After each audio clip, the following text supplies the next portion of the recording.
According to research conducted by Swansea University, a gender pay gap still exists for employees within the airline industry.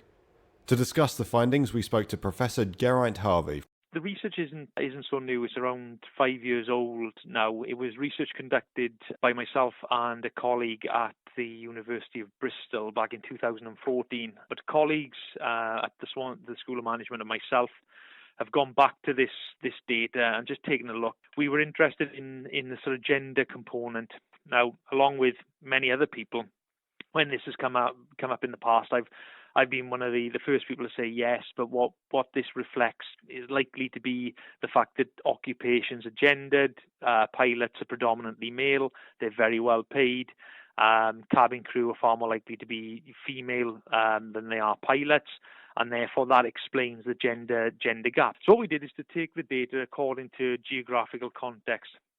And when we looked at the UK, what we saw was there was a very powerful, statistically significant difference between men and women in terms of pay. And we controlled for the contract type, because you've got part-time workers, full-time workers. We only included full-time workers in the first analysis.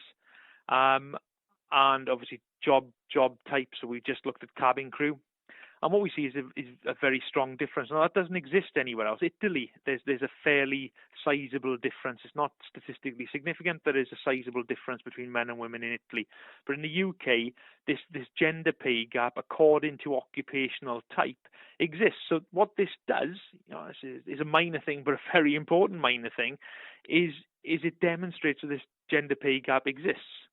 So even if you discount this, pilots are predominantly male, cabin crew female. If you just take one occupational group, in this case cabin crew, you can see a statistically significant difference in the pay of either group.